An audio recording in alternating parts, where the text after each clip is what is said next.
Okay. Let's rock here. We're gonna be voting, doing our duty as a citizen. Let me just find the volume here so this isn't awkward. And hey, we got 2 viewers. We got 2 viewers. That's a big number. 3 viewers. Oh boy.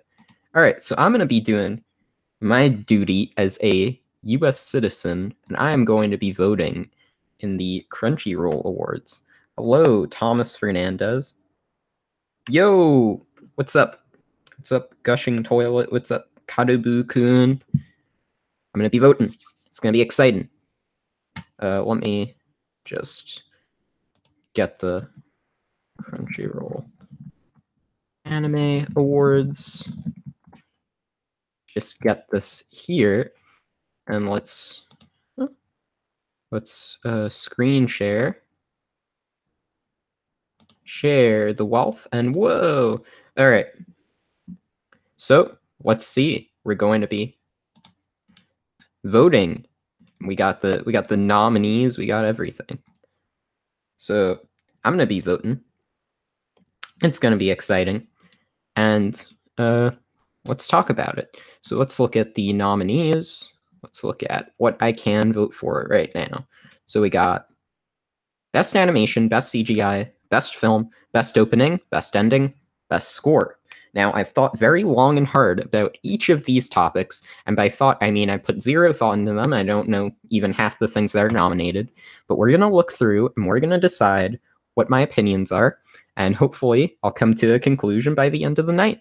So thanks for sticking around. So let's start with the very coveted Best Animation category. You know, a lot of people think they know what good animation is, but some people, however, they might have a hard time deciding. So let's come to a conclusion here. So we started out with a Land of the Lustrous, which, you know, it was a big CG show this year. It was kind of like, oh man, CG shows can actually look good kind of show. We got My Hero Academia Season 2, which, if you know me, I have opinions on that show. But it did have pretty good animation. We have Little Witch Academia, which you know, that was a pretty expressive show. I didn't see a single episode of it, but it was pretty expressive. All right. March comes in Like a Lion Season 2. Lots of great visual motifs there. Pretty good pick all around. And of course, Silent Voice from Kyoto Animation, Yamada, doing it again. This one, of course, you have sort of sign language and all of that, and trying to convey emotion in spite of the fact that, you know, these people, she's deaf, she can't hear. So there's that going for it. And there's Miss Kobayashi's Dragon Maid from Kyoto Animation, which, in spite of its rather simplistic design, it manages to be very expressive and very well animated, as par for the course for Kyoto Animation. So let's see, what do I think is the best? This is a hard question. This is a very hard question, okay? Man. Ooh, I have another category. I don't think I'm going to be using the other category for this one, though. All right, so let's read. Schedule a live stream, then forget it. I remembered. Yeah, movie up against TV. Yeah, I could see how that could be kind of unfair, but regardless, I think I'm going to come down. I think what it comes down to, I think I'm going to have to go with March Comes In Like a Lion Season 2, because I really like the visual motifs of that show, and I think, you know, visually it definitely, in terms of expressiveness, in terms of just overall visuals, I think it's the best looking, in my opinion. The Silent Voice definitely was a very visually impressive film. You know, all of these are good picks. If you picked any one of them, I mean, I don't think you could go wrong. I think this was a decent category. So I'm voting for that. I'm not a robot. No problem. I'm glad I voted. All right. So let's go to the next category here. We have Best CGI. Ooh boy. We got Land of the Lustrous. Once again, I've talked about the importance of this show in terms of CGI. We got Kato, the right answer, which, interestingly enough, that show was a combination of 2D and CG. I I vehemently hate this show with all my being, but I will admit the CG wasn't too bad. Recreators, I remember the CG in this being okay. Attack on Titan Season 2 I never ended up watching. Knights and Magic. Yeah, I guess the CG in that was alright. I'll be honest, I didn't really like when I think best CG, I don't really think about Knights and Magic. I mean, that show essentially was just a means to show off cool robots. But I mean, yeah, I guess it had alright CG. And Inuyashiki, which I mean, those fights were fun to watch, but were they like I don't see the CG in Inuyashiki like aging well years later. Like I can picture myself watching that fight from I believe episode 10, the fight with what's his name, Ichiro versus Hiro. I could see that one very much dating itself in a few years, and me going, I don't know about this one. So here's what I'm gonna have to go with. I'm definitely going to have to go with Land of the Lustrous because technically I believe that's like the most important show in terms of what CG is doing for the medium of anime. You know, just it's a very important show, and I'd agree that technically in terms of CG it probably would have the best. But I gotta write in my complaint here, you know, where's my ID 0? I've been repping for ID 0 this like entire year, and like I don't know. I think it belongs. I think it at least deserves a nomination. I probably still wouldn't vote it for best CGI, in spite of me really liking that show.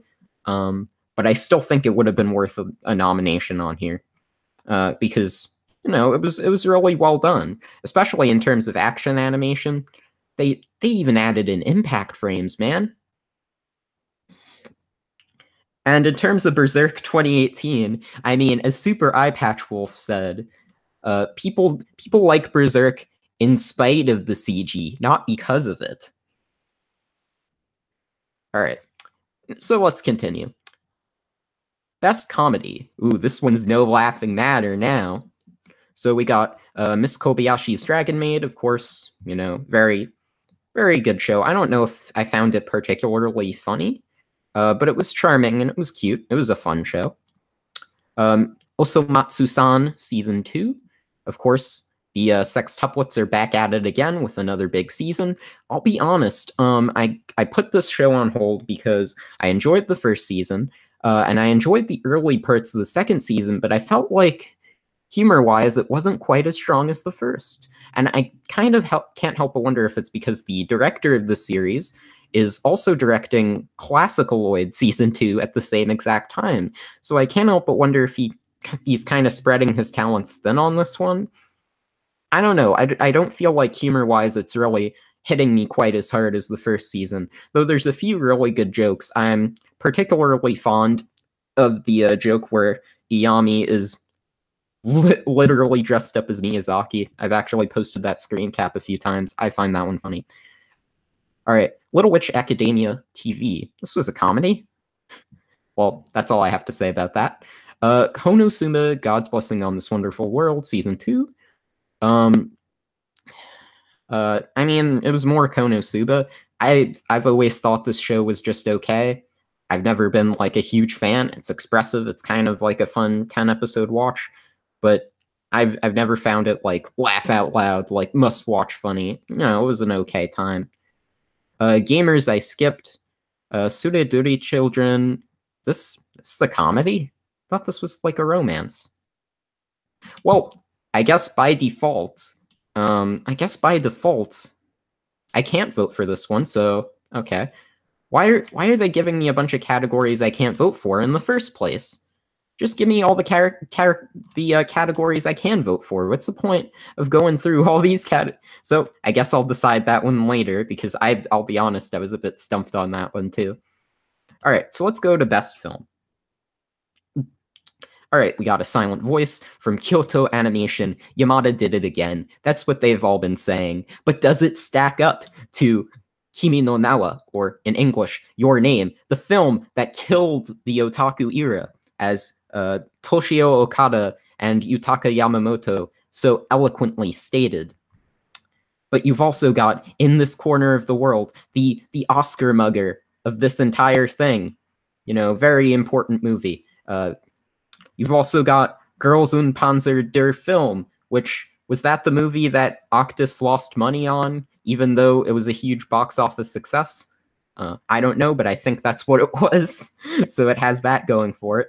You have Kizumonogatari 3, which, you know, the Kizumonogatari film trilogy was very famous for being delayed a lot, and people were like, ooh, this better be worth the hype. And it was, but is it good enough to win this award? And we've also got Heaven's Feel 1, Presage Flower, which, of course, you know, from the folks over at UFO Table, whatever you want to call it, they brought back the unlimited budget that God Eater was so lacking for Heaven's Feel.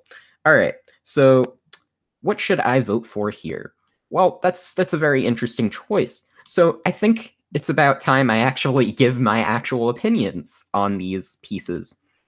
So Fate Stay Night Heaven's Feel, I actually saw this one in the theater. I thought it was okay. It was like a fun spectacle, but I think that they rushed through the common route a little too much. I would have liked it if they slowed down a little. How much they rushed through the common route was kind of comedic, and it's like, I mean, I know they want to get to the Heaven's Feel portion in the Heaven's Feel film, and I can sympathize with that. However, I feel like it was a bit alienating to new audiences, and it was kind of laughable to familiar audiences. So I'd give this one an okay out of 10. Oh, my documents are showing. All right, so Kizumonogatari 3, Reiketsuhen. This was a pretty solid movie all around. I remember when I went to see this in the theater, someone right next to me had fallen asleep at the very end because they had been working all night, and they were asking me what the ending to the film was. So I was able to explain to them what exactly happened, and that's a very impressive thing.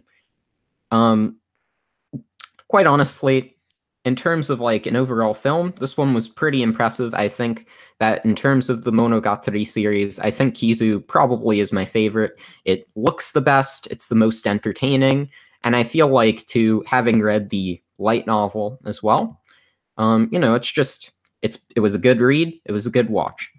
Girls und Panzer der Film, I'm not familiar with the GUP franchise, so I'm kind of lost on this one, I'll be honest. I wish I had more of an opinion, though. Other than I think this was the one that Actus lost money on. In This Corner of the World, I saw this film twice, once at Anime Expo this year, and the other in the theater, with like 2 other people sitting in with me. I think only one other person lasted the whole showing. However, to explain, that was because of the the eclipse was going on at the same time. But anyhow, so I decided to see the film, and yeah, I'm very smelly. I decided to see the film twice. I enjoyed it both times. I enjoyed it the second time more than the first, because at first I wasn't too sure what the film was going for. By the end, I understood what the film was going for. Then, of course, you had the director there to explain like all the details he crammed in, and you know, how every single day in the movie was based off of the actual weather of each day. As it happened in real life, how every single setting is based off an actual place that existed during this time period, how every single character in the film was an actual person that lived during that time period. So, you know, the attention to detail, it definitely is something I can appreciate. So, how about Kimi no Nawa, the film that killed the otaku as we know it, the box office success, the one that, in all honesty, is probably going to win this award. I thought it was a solid film, but I can't talk about it because otherwise Goat Jesus will have my head again, and I've already gotten a fight with him like twice. I don't want to get into another fight with him. No, thank you. A Silent Voice. I thought this film was okay. I didn't really feel quite as touched by it as other people were touched by it. I know Pedantic Romantic made a whole video about how, you know, this one film was able to inspire all of AniTube to sort of come together and put out each individual their own individual pieces on it and how, like, you know, it really touched them. Didn't really do that for me, but I'm very glad it touched those people, you know. I can't say that it's a bad thing that, you know, people get touched by media. I'm gonna have to go within this corner of the world here. I think just overall that's the best film, except for Girls in Panzer, because I haven't seen that, and I don't want to rule that out completely. You know, I don't play that kind of game. You're not asking that kind of guy. You're talking to a guy who's outright not a robot. So very important to note. That is true. He can't have a fight if he's still blocking me, but you know me. I like to bring up petty drama like this. All right. Vote now. Let's continue. So we did best animation, we did best CGI, we did best film. Now we on to the openings. Oh boy. So we got Shadow and Truth, which visually was quite interesting. The song's quite a jam. I like it. You know, someone had made a video, I think it was the guy named Hagita, about how he believed that he doesn't get why people were calling Aka stylish, and he pointed out how essentially the Shadow and Truth opening has a lot of, you know, still frames, but I feel like the point was kind of missed there, because in spite of the fact that most of it is very limited in terms of animation and in terms of movement, it's able to make it look cool just by how cool each frame is and how good the song is and how well it fits with the music, and how you have at the end, you know, Jean's lighting the cigarette and moving on as if it's business as usual. So I think it's pretty neat.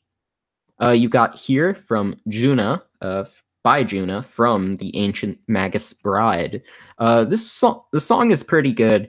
I don't know. I feel like the visuals are kind of just a montage.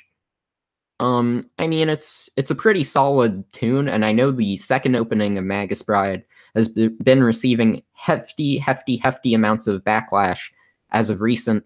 I don't hate it as much as other people do, but the first opening I don't really like as much as other people do. It's a good opening, but visually it's not that interesting. Shinzo wo Sasageo. I mean, this one's all right too. I don't think it's a bad opening. It just kind of feels like this is another Attack on Titan opening, essentially. And I mean, another Attack on Titan opening is different from any other show's opening, so you can always tell it's that, which I like. You know, it has this sort of distinct feel to it, which I can appreciate.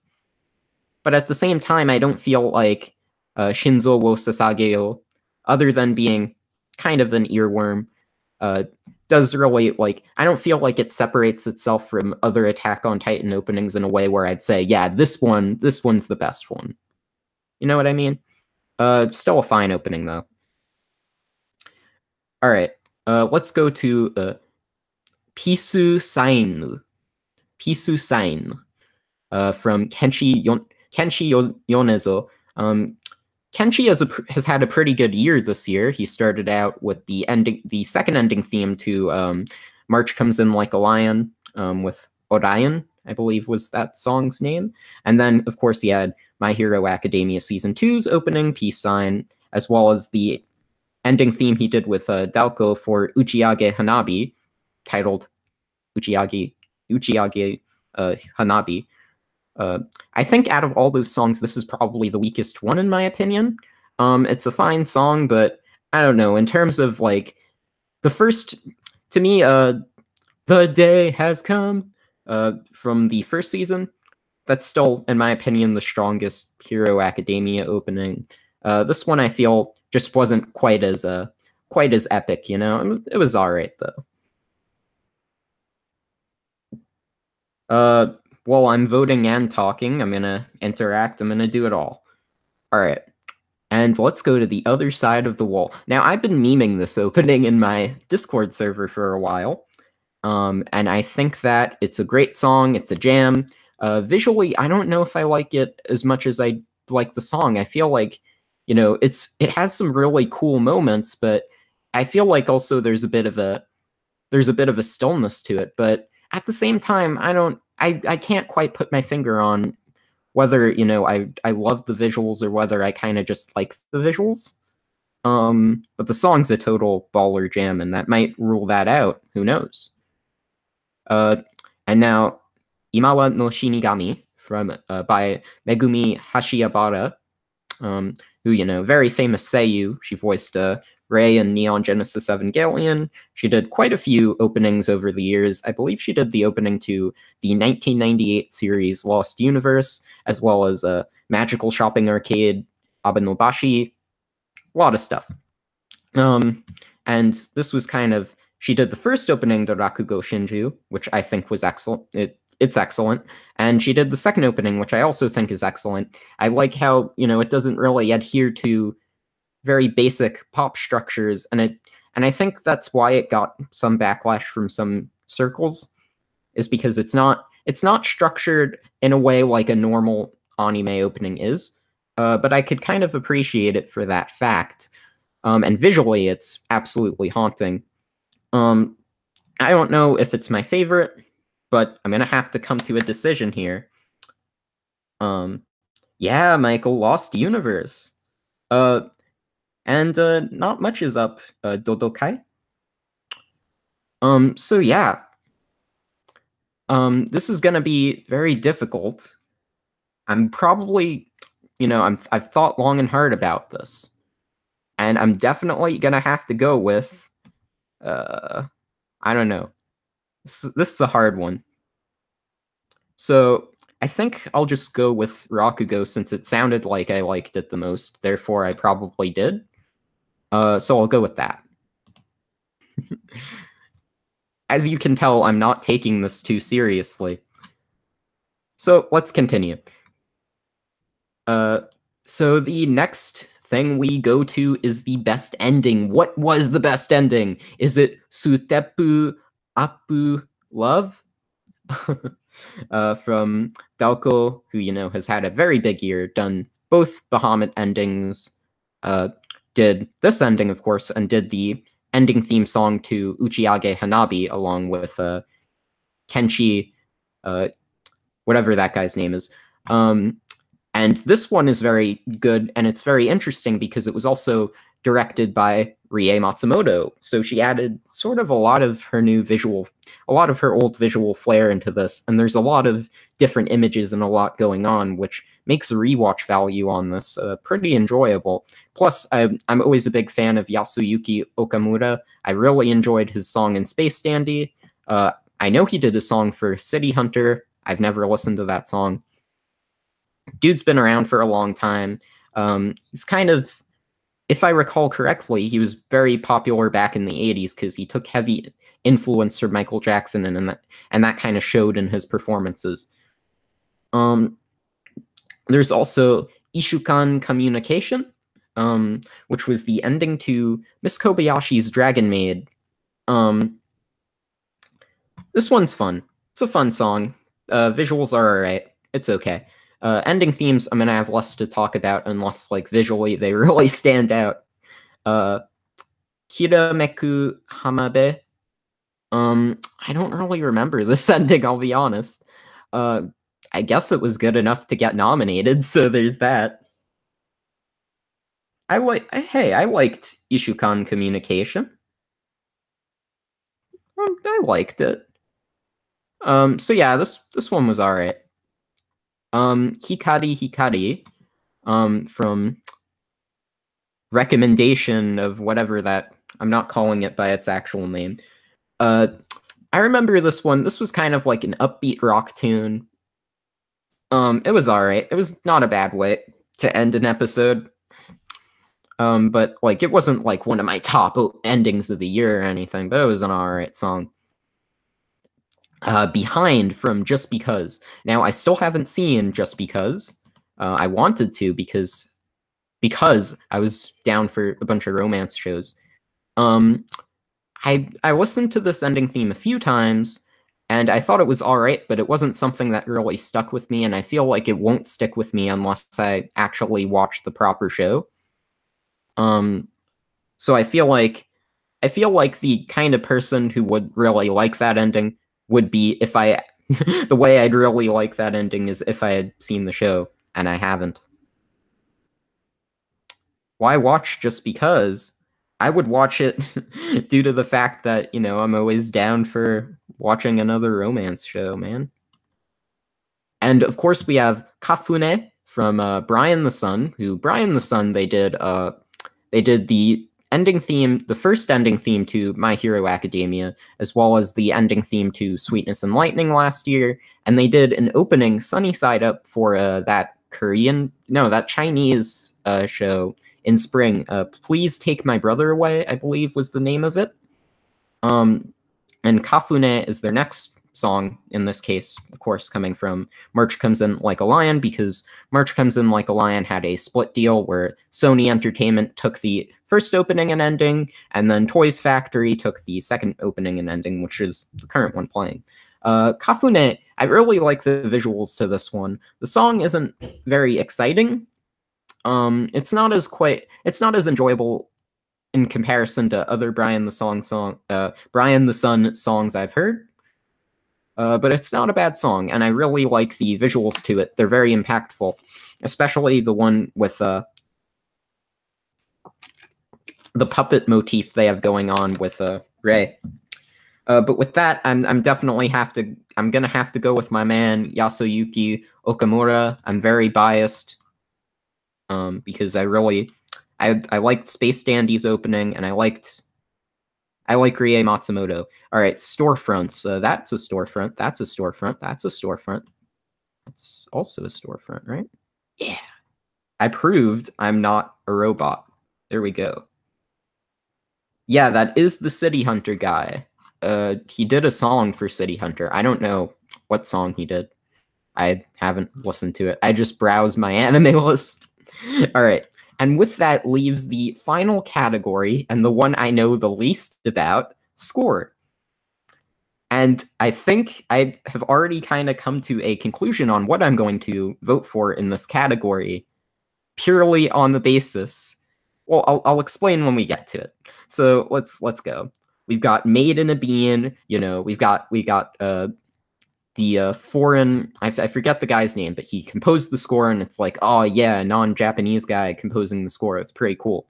We got Little Witch Academia. I didn't watch the show. I don't remember the score. Land of the Lustrous. I don't know the score. Ancient Magus Bride. I don't remember the score. I'm not a big score guy anymore. I'm not. I assume they fit the show. I don't study music. Aka 13 Territory Inspection Department. I remember there being a couple of really cool jams in the show. Otherwise, I don't really remember the score to this either. And Recreators, of course, that has that distinct Sawano flair, and I think actually in terms of music, this one definitely did fit. Because, you know, it was going for sort of like this accumulation of all these pop culture anime that have sort of, for better or for worse, been in the pool for the last few years. One could say diluted the pool. But I'm definitely gonna have to go for Made in Abyss. And you want to know why I'm going for Made in Abyss? Because how many of these shows had their score screamed about in a Canopy Effect video? I'll tell you which one. Made in Abyss did. And you know what that means. Canopy's talking about it. That means it's the best. So there you have it. I voted for I did my duty here, and I voted for what I believe is the best. And I'm not a robot, and there we go. All right. Enjoy Osu. Sorry for the lame reasoning, but you have to understand, like, a Canopy Effect video? Am I really gonna turn down a Canopy video? I think not. Let me stop screen share for a second. I'll return to screen share in a second. Let me just get the chat out here. Pop out chat. There we go. We're popping out this chat. We've got so many chats, we don't even know what to do with these chats. We got chats on time. Yeah, let's do that. We popping out so many chats. No, I do not have dual screens. What I'm doing, actually, is I borrowed another laptop. So I have one laptop in my lap, and then I have another one on the table, and that's how I'm viewing these at the same time. So, yeah. What I want to know is, what did you vote for? And also, it seems like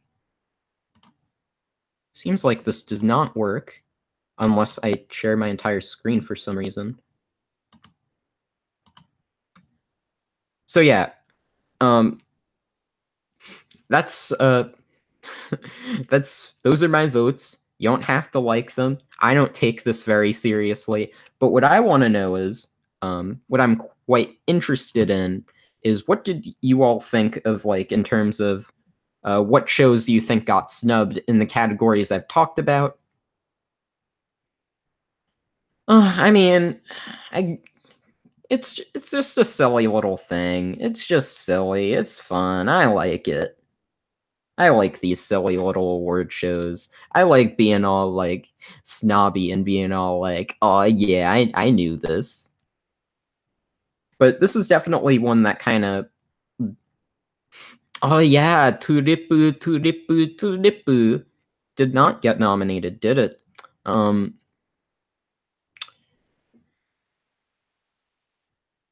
heard of that show. I watched all of it, so I mean, I've heard of it. But yeah, I'll just open it up to regular nonsense, I suppose. Ooh, good heavens. Kimono Friends? Kimono Friends did get nominations. Was Thunderbolt Season 2 any good? I heard mixed things about it in terms of, like, yeah, a bit of ninja nonsense. Arcada? Aw, please. Arcada? Really? Arcada's saying that? You shouldn't be saying that. Why is Arcada talking trash? Oh, yeah. The Bonjour Suzuki, Techno Boys, whatever. Yeah, that was a good ending. Bonjour Suzuki is a 3 for 3 in terms of anime songs, in my opinion. All of them were good.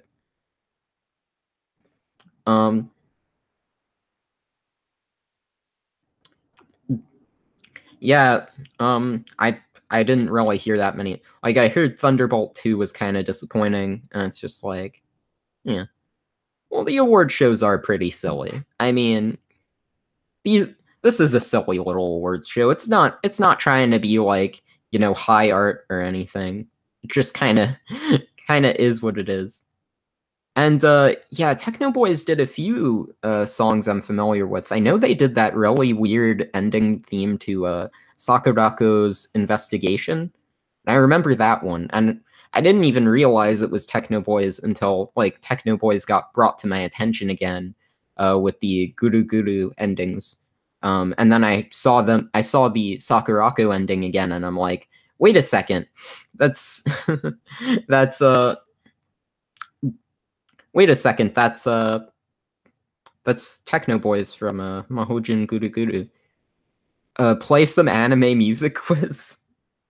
Hey, I'd be down to play some anime music quiz with people, but people don't like playing with me because I win too much. There was this one guy on anime music quiz who was, like, so salty because I kept getting things right, and they were praying their hardest that I'd finally get one wrong, and it was kind of, I didn't enjoy playing with them very much because, like, I'm just playing the game here. It's not about me being the best or anything like that. It's just, I hear something I'm familiar with, I'll say it.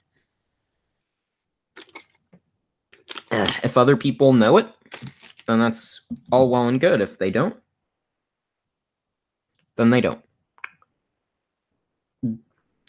Did I finish my intro? What intro? Unless you're referring to someone else's intro?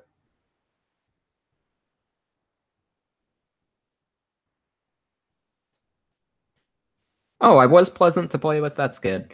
Um, basically, what I did was that time that I played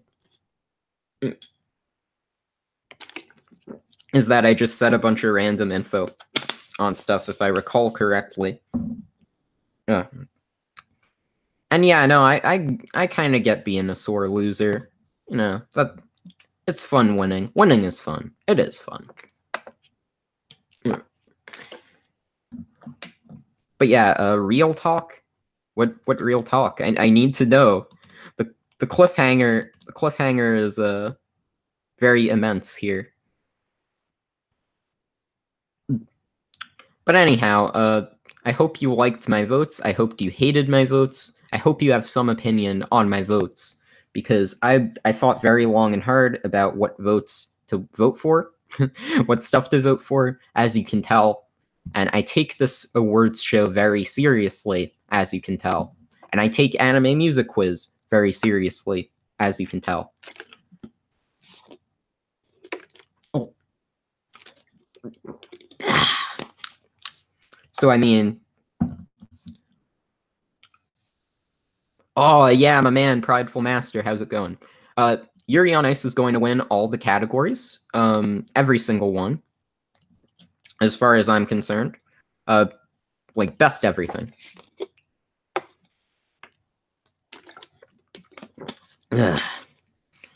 Yeah, no, I was just a bit upset that, you know, Miles didn't invite me to the Crunchyroll Awards, you know? I thought we were pals, Miles.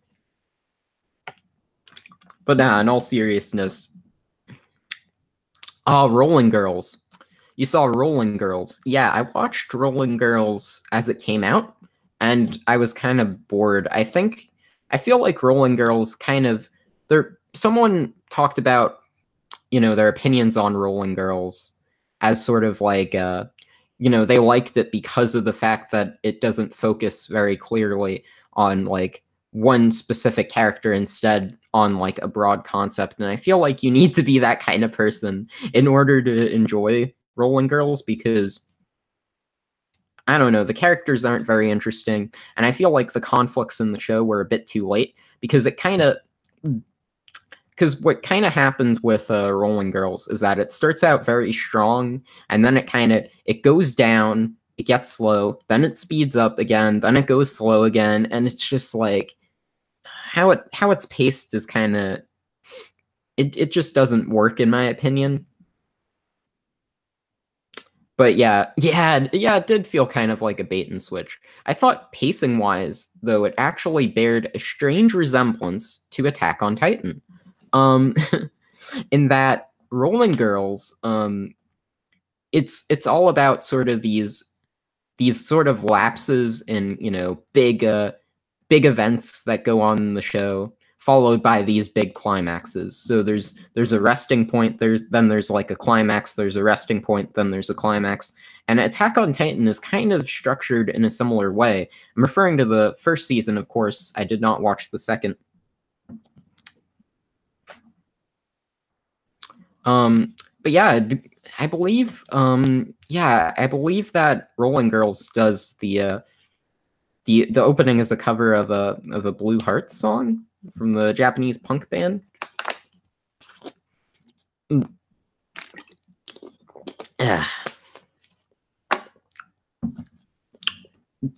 terms of best villain this year, I didn't look at... Is there a best villain category this year? That's a good question. I don't know if there's a best villain category. I know that last year people got very angry at me because I voted Biba from Cabaneri as best villain, and people were all like, "Oh, but he's the worst villain," and I'm like, I really like Biba. I think he's a really good villain. And people don't like that. They don't take too well to that. And I'm like, I can't blame you. Oh yeah, very important. Very important. I need to express my opinion on Darling in the Franxx. I need to express it. Kira wasn't that great of a villain. He wasn't as good as Biba. Oh yeah, there is the villain category. Well, when I get to voting, when I get to voting for best villain when that opens, when I get to best villain when that opens, I will definitely be explaining in very clear words who I think is the best villain, and that'll be something exciting. So yeah, Darling in the Franxx. I saw the first 2 episodes of that, and I think that people are not giving it enough credit, because people are kind of. I feel like people went into this show. A lot of folks kind of went into this show wanting to, kind of hate it, I think. And I feel like it was kind of another Kisniver sitch. Where I think a lot of people were they kind of seemed bummed about it from the get-go. But I think it's doing a few clever things. My main concerns with it is that I feel like it might not have much to say outside of what it's been saying. It's because people don't actually know what A1 is.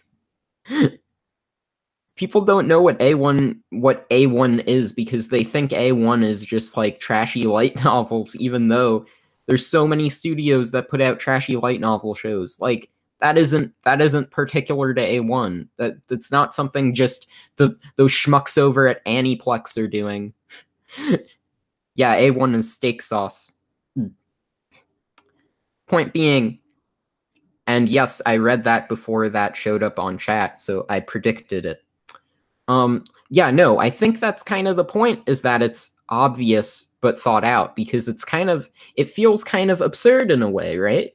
Because you see this absurdity to it, but it's played in a very it's not pointing at the fact that it's being absurd. You know what I mean? It kind of just is.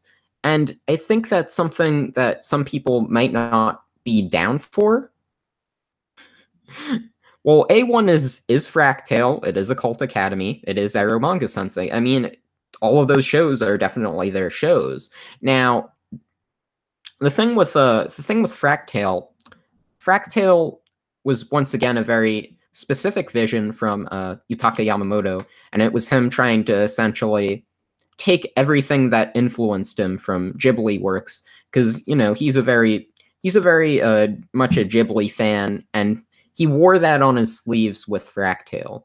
With Occult Academy, it was Tomohiko Ito creating essentially like this campy occult show that I don't think worked at all. I really don't like that show, but both Fractale and Occult Academy, I can't really call them like these commercial products that are like wrecking the industry. First of all, Fractale, Occult Academy, those were like anime original projects that kind of, in a lot of ways, were going against the grain for what was expected at the time. I mean, 2010 did not see a whole lot of anime original projects. Off the top of my head, you have most of the anime original projects were kid shows. Like I think there was a new Precure season in 2010. And then you had Angel Beats, which was from already a pre-established creator, Jun Maeda, and you had Hero Man from Bones, but that was a collaboration with Marvel with Stan Lee. And you had Star Driver later that year, which was also from established Takuya Igarashi and Yoji Enokido. So A1 were kind of going against the grain by saying, here's Anime no Chikara, here's 3 original shows, here's 3 original anime that are completely different from what you will usually expect in the anime climate in 2010. And whether or not they succeeded, whether or not they failed, I mean, that's up to the person watching them, of course. But I think it was very important, and I think that a lot of people were kind of need to keep that in mind. So let's go over So yeah, it's all of that. It really is. I mean, it has its set of commercial projects with which even Manga Sensei, I do feel like there was some passion on that show. Like I watched the Giguk Digi debate, and Digi had mentioned, oh, that's only one animator. It's only the Sagiri animator that's passionate. No, there were a number of talented animators on that show. I mean, whether you want to argue that the show is very commercialized, I won't disagree. And I definitely agree that it's definitely aimed at a very specific audience of people. However, I don't think that makes it passionless or makes it soulless. Anyhow, let's continue. Favorite anime director? I don't know. I like Watanabe a lot. He's probably my favorite. And he looks really cool in sunglasses. All right. Well, Frank's doing better than Brain Powered. Definitely. Brain Powered. First of all, I feel like Brain Powered was a show that took a long time to find its footing. I watched like the early episodes of the show. Even like it boils down to like everything early on about that show feels kind of off because even like the music just does not feel properly utilized, and that seems kind of weird coming from a Yoko Kanno product. But like the music in Brain Powered, like I was watching the early episodes and I was like, why are they playing this music during this scene? It feels so out of place.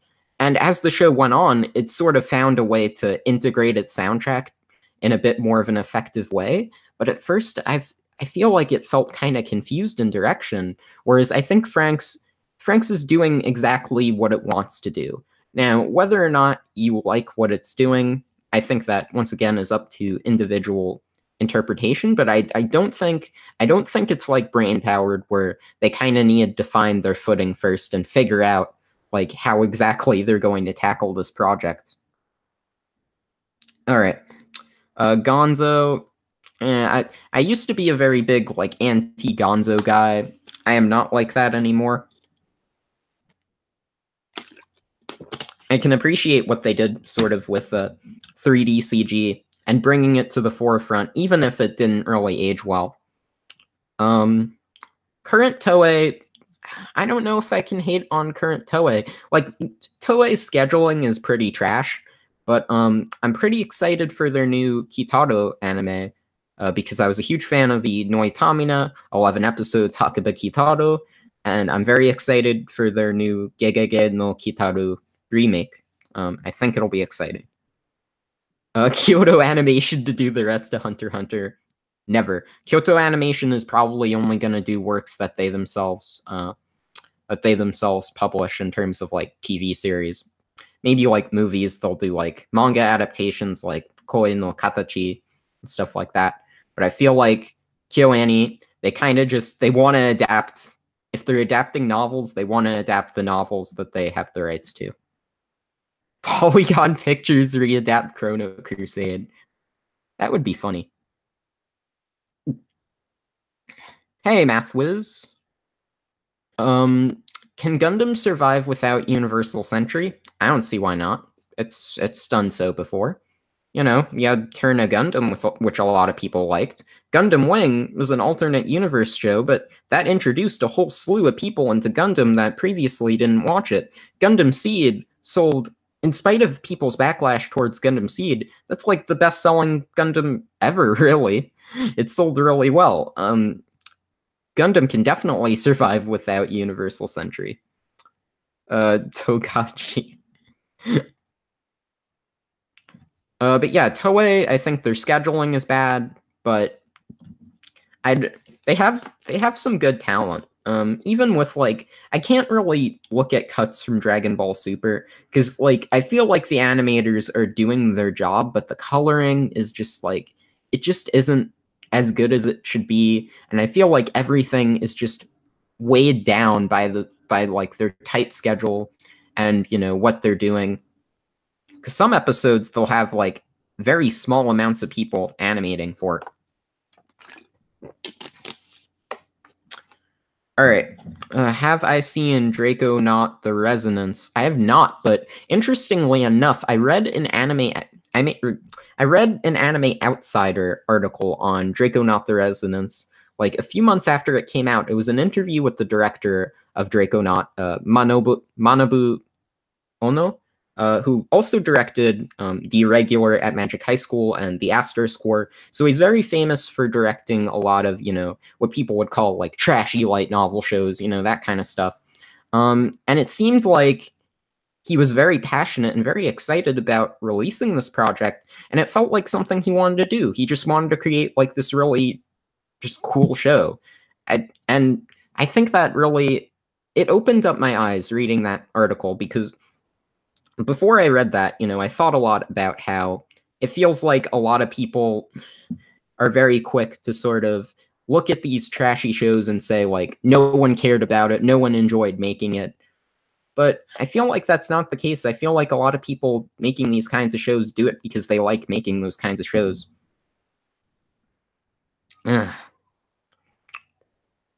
So anyhow, hey, Someone's Reviews. Nice seeing you. I haven't chatted in a while, but glad to see you again. Why is Violet Evergarden so bad? I haven't seen any of Violet Evergarden, so I can't answer that. If Gundam Build Fighters, and Canipa says, Gundam Build Fighters, you have to watch it. Gundam Build Fighters is the most amazing piece of animation that will ever come out. If you haven't seen Gundam Build Fighters, then you might as well not be alive. Gundam Build Fighters is all that needs to be seen. Alright.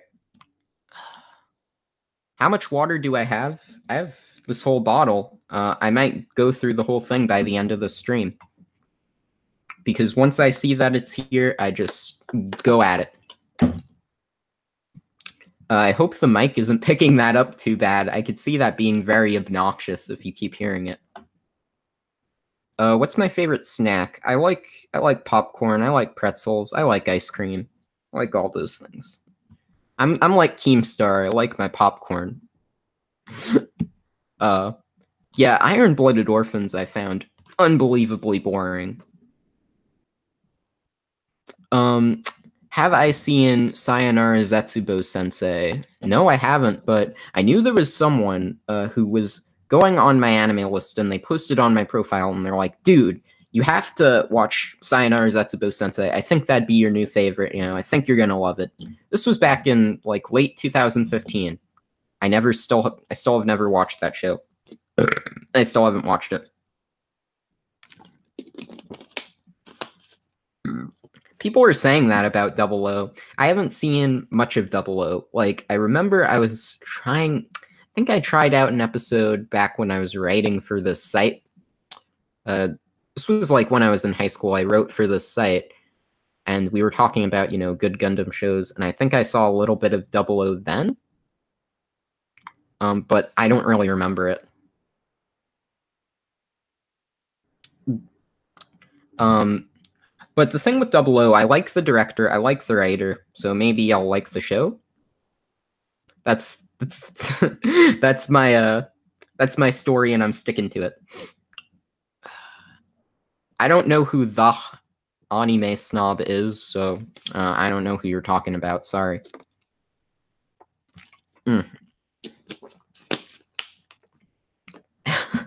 And I saw before someone brought up Victory Gundam. Mr. Rising Counter Action himself brought up Victory Gundam. Stand up to the victory. I'll never forget when I was watching Victory Gundam, the opening, stand up to the victory. And it's like, get it? Because the mech is called the Victory. So it sounds like English, but it really isn't. And then the ending theme was like, winners forever. And that was funny. All right. Ugh, no debates with me and Goat Jesus. No debates. No debates with me and Goat Jesus. No thank you. No thank you.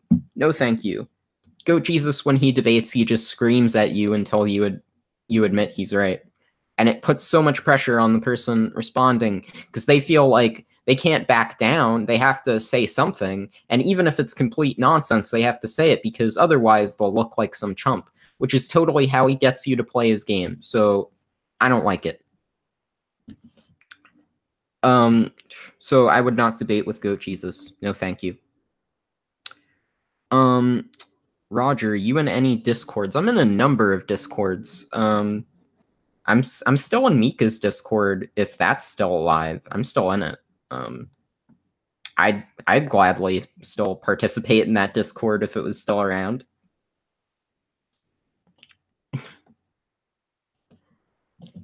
Kill La Kill, for my money, is one of, if not the, best looking TV anime ever made.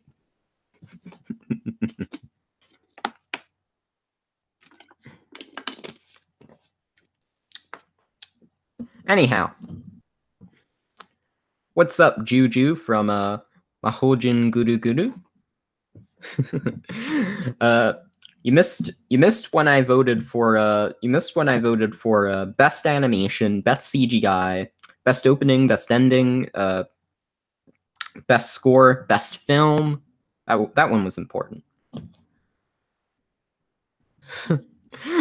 But yeah, you missed when I voted for all those things. That was pretty fun. You want me to say it again? I think I will. Kill La Kill, for my money, is one of, if not the, best looking TV anime ever made. Oh, Goat Jesus puts out really good content. It's too bad he can't use like all that effort he puts into this content, put all that effort into being a decent human being. That would be nice, but I mean, I guess you have to pick and choose, You can't have both.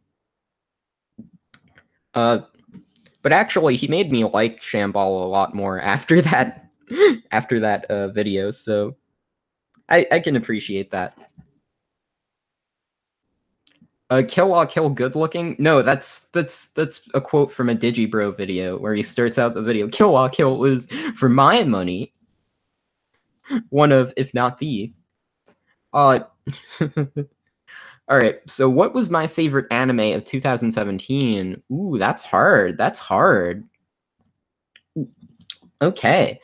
So my favorite shows, I'll just list off a bunch of shows I liked from this year.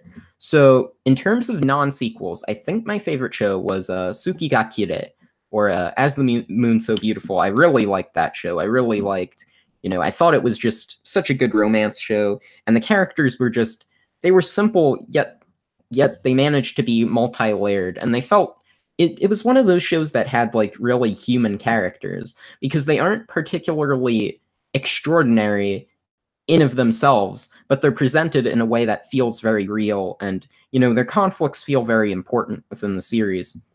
I was a huge fan of ID Zero, which was the collaboration between Goro Taniguchi and Yosuke Kuroda from Studio Sanzigen. I really liked that show because it feels like a throwback to pretty much everything I care about. It feels like just an early 2000s show with like a CG coat of paint, and I absolutely love that. And I also really enjoyed World End, or Shumatsu Nani blah blah blah. I really liked that show too. I really liked how it managed to be sort of like the main focus on the romance. I thought was like so well done, and I feel like it was an interesting show in that I feel like it managed to utilize sort of this fantasy backdrop, but it wasn't about the action. It wasn't about any of that. That was all kind of in the background, and at the forefront was just this really nice romance story, and I really like that. There were a few, like most of the shows I really liked were sequels. Like, the new season of Rakugo was fantastic. The new season of March Comes In Like a Lion has been great. The new season of Kekai Sensen was fantastic. The new season of Psychono was amazing.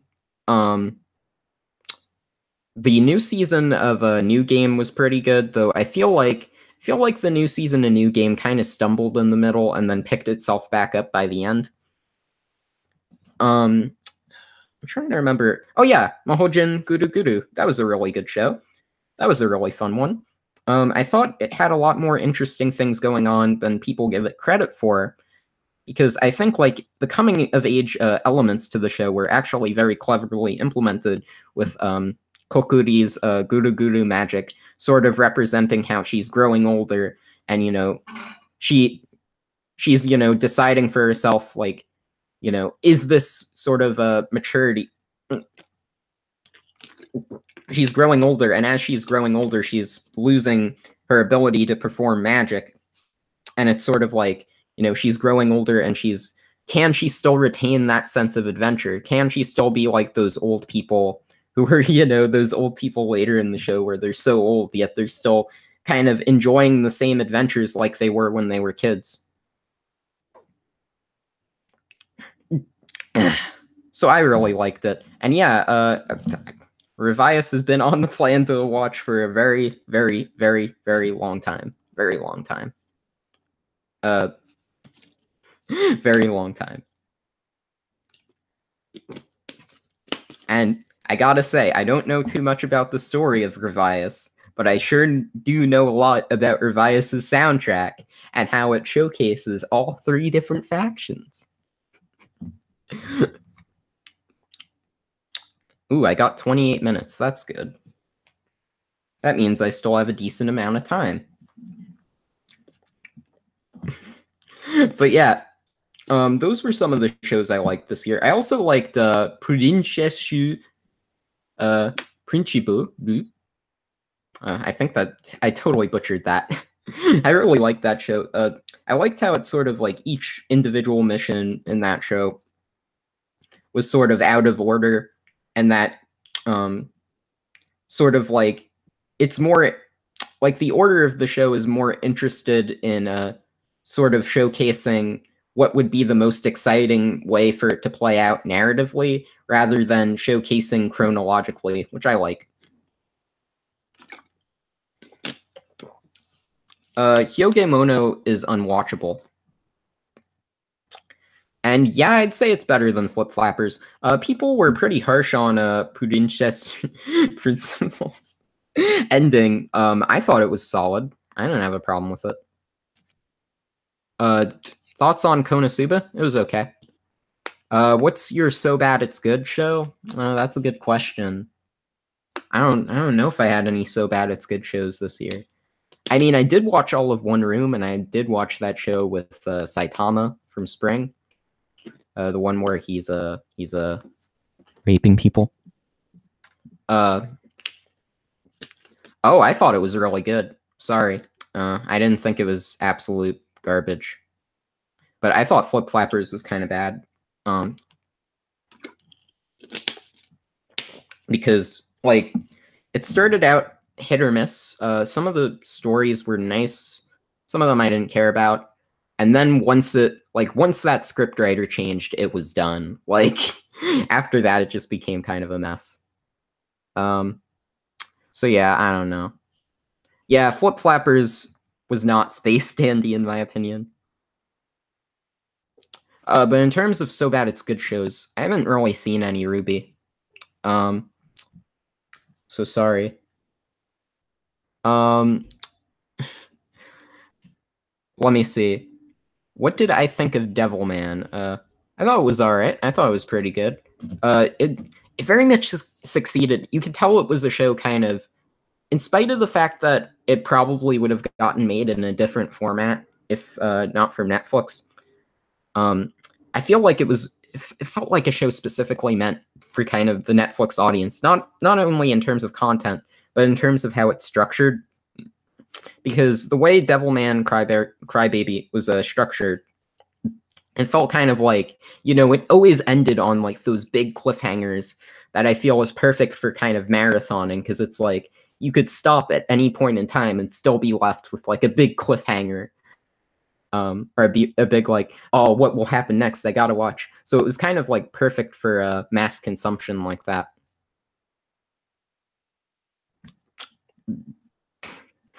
Yes, sorry, sent anime stuff.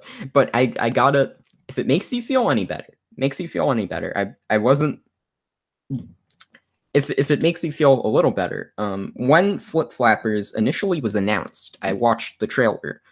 which I don't normally do. I don't normally watch trailers, but like July 2016, I watched the trailer to Flip Flappers. And I was like, this is exciting. This is something else. It's gonna be great.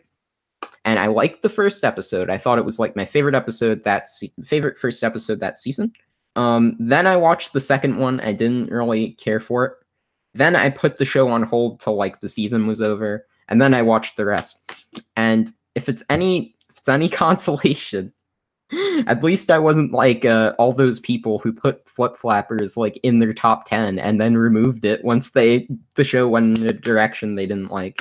That was so embarrassing. Like that taught me to not like, say like make bold statements and be like, oh man, this show is going to be the greatest, because these shows, they can disappoint at any point in time, and you got to be prepared for that.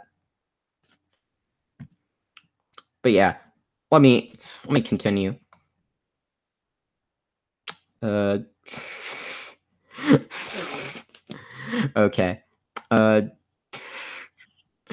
Vatican. Yeah, Vatican was directed by what's his name?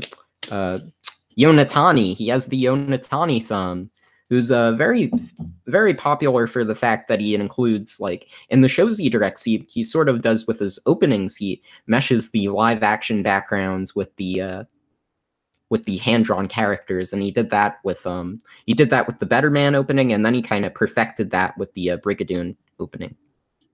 So yeah, he put his Yonatani thumb all over Vatican. Let me see. Yeah, that article was funny.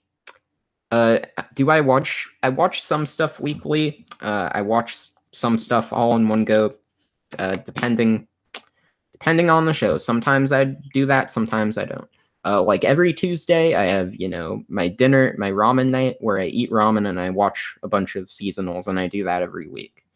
So there's a few shows I keep up with weekly, some I don't, and what shows I do that for are entirely random. Like last season, I kept up with Junie Tyson week by week. I did not enjoy that show at all. I didn't enjoy it from episode 1. I didn't enjoy it from episode 12. Never enjoyed it. I watched it every week because, coincidentally, Junie Tyson was very fortunate in that it came out every Tuesday. So I would be able to watch a new episode every Tuesday the same day it came out. So it made the most sense to me. It made the most sense to me. Oh, my thoughts on Recreators. It's hard because I gave Recreators a 10 when it first came out, and I did that. I didn't specify whether or not I was genuine. And I kind of enjoyed it. I kind of didn't. Like it was kind of, I was kind of on the fence about it, but I gave it a 10 because I like being funny. So what ended up happening was it was like the end of the spring season, and I was at like the point, I think it was like episode 8, and then I kind of just put the show on hold. And then I rewatched those episodes because I tried watching episode 9 and I didn't remember a single thing about it. So I tried watching it, and it was a slog. Oh man. I could, like, Recreators just pushed all the wrong buttons for me on that rewatch, and it was like I could watch it, but I did not enjoy it very much. Like, I don't know, man. It just did not do it for me. You come on, fam, you know I can't just pick one. What do I think about Boss Baby getting nominated for an Oscar? Oh, it totally makes sense. The Academy Awards don't respect animation at all. They never have. And they will continue to not respect animation. Looking for something fair and balanced in terms of the Academy Awards for animation is just wasting your time. It's been exposed through Cartoon Brew that they don't care. So yeah, charge my laptop. I don't have my charger up here. I have it downstairs. I should probably bring it though, huh? Probably. You know what? It's a funny thing. I have the one that I'm not using charged. I have the one that I'm not using in the charger. The one that I was using before when I was looking through the chat while I was doing the list here. So yeah, I probably should charge it though. We only have 22%. In terms of the Respects Animation Crunchyroll Anime Academy Awards, I like the Crunchyroll Awards. I hope they keep doing it every year. I think it's fun, and I will continue to enjoy it. You know, I'm not one of those people who hates Crunchyroll all that much. I think they're a fun company. I think, you know, their videos, like when Miles was doing the he was doing anime by the numbers, where he's like, let me fix your anime watching portfolio today. I loved that series. I thought it was hilarious. And, you know, I think like all of his stuff is just, I think it's just all fun. You know, I enjoy it. I gotta say though, yeah, I'll be going to AX this year. And yeah, I gotta say, my water is close to being finished. The battery is close to being finished. So, it's a good question. Which will go first?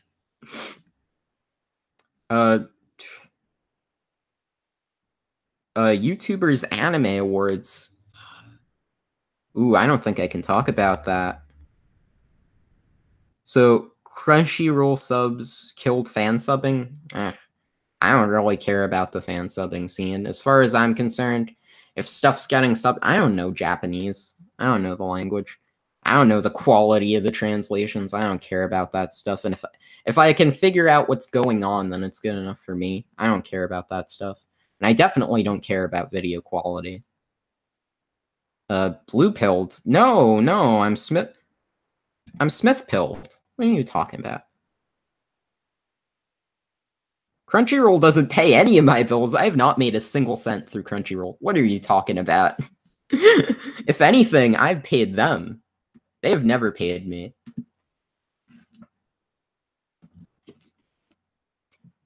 In fact, the more people are against Crunchyroll, the more that makes me want to be for Crunchyroll. So I think that's probably why my stance is on that. So like it's weird. The more people are against something, the more I feel, and the less I have an opinion on it, the more I feel to have the opposing opinion. So in terms of fan subbing, I want to sort of elaborate. I think that fan subbing is great. I like when, you know, they're able to bring forth something that isn't being subbed, and, you know, introduce it to an audience who will be able to appreciate it. You know, I liked when I forget what fan sub group did Penguin's Memory Shiawase Monogatari. I was very excited for that film. I had been excited for that film for like 2 years. Never gotten subbed from like 1985, 1986. But never had gotten subbed. I was really looking forward to that film. Watched it when it got subbed. One of my favorite anime movies ever made. So I appreciate fan subs. I don't want to make it sound like I don't. However, I'm also grateful that Crunchyroll's able to do what they do and able to introduce all these shows. Like, do you really think anyone was going to fan sub Heybot? No one was going to fan sub Heybot. Like, it wouldn't have been there if Crunchyroll wasn't there. Let's get real.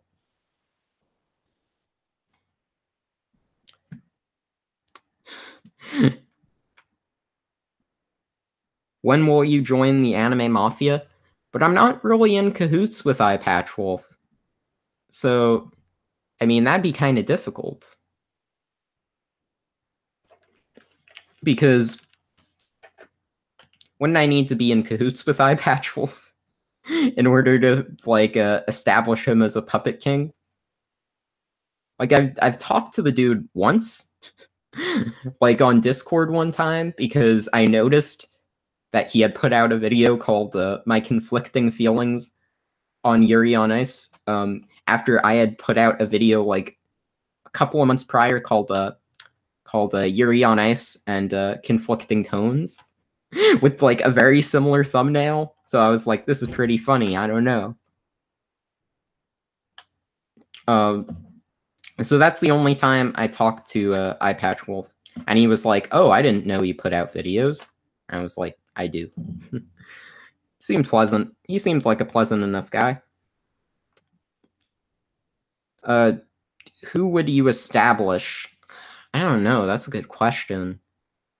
But why would I be telling who I'd establish on a public stream? Seems kind of counterintuitive.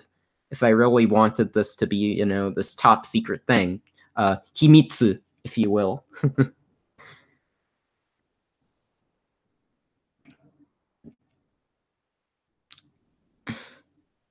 What Crunchyroll has no control over like what anime get made except for the shows they outright fund. To be quite honest, like most of like the bad shows that get made, like people will say stuff like, "Oh, there was no reason for Two Car to exist." First of all, they're pointing the fingers at the wrong show if they're complaining about Two Car. Two Car, first of all, was an anime original production. Second of all, that was a passion project. I mean, people might not care about it, they might not like it, but I think it has a right to exist just as any other show has a right to exist. I mean, who am I to be this jerk and say that someone's favorite show doesn't have a right to exist? A lot of my favorite shows aren't popular. You don't think that a bunch of people are going to start making a series of positive videos on Mahoromatic after I made my positive video? Most people probably don't care about that show, but I love it. I think it's great, and I'm glad it exists. And similarly, people might feel that for a lot of different shows, and I'm not going to be, "Oh, well, you know what? These shows are ruining the industry, so they don't have a right to exist." That kind of talk is nonsense.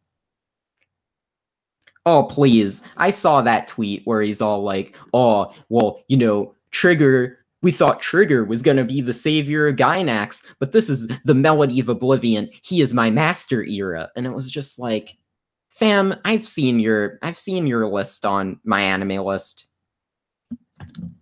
You haven't seen Melody of Oblivion. Don't be talking trash. Don't be talking smack about my show.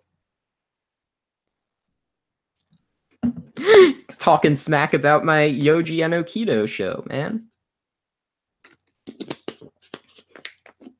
One day I will prove to the world that Melody of Oblivion is a great show. I raised my score actually on the show recently just to make a statement. Also, I notice that my battery is going to be dead in like 14 minutes, it says. But that usually means like 7 minutes. So let me just rock and roll, and let me just get my charger. I'm going to be running very quickly, because the sooner I get my charger, the less likely people are to leave. So I'll be addressing sort of economic incentive for studios to produce schlock in a bit, after I get my charger. Because I get the concern, but I think it's a bad one.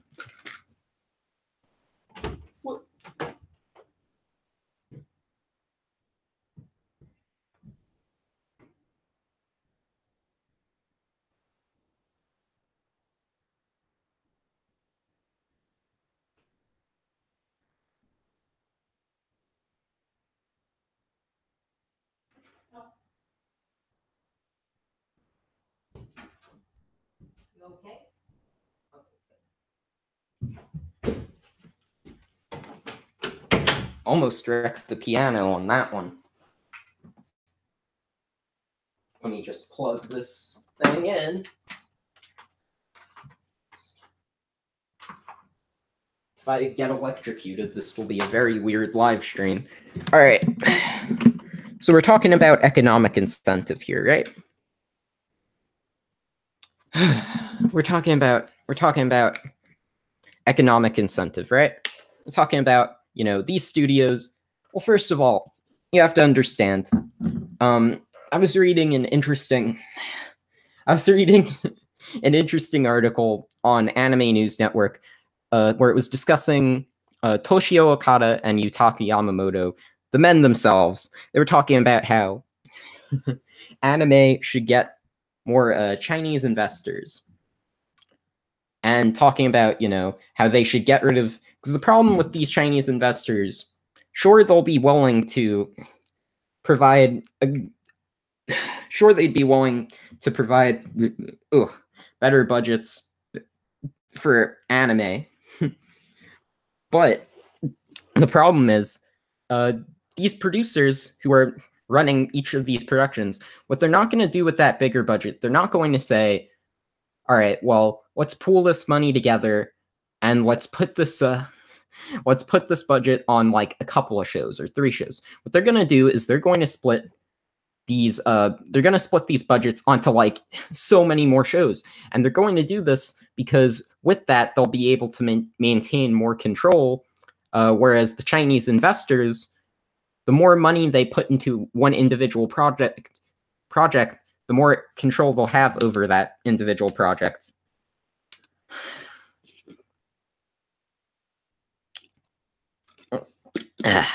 Which I can understand the concern there.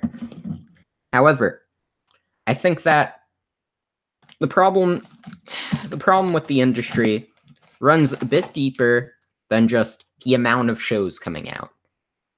The problem with the industry runs also with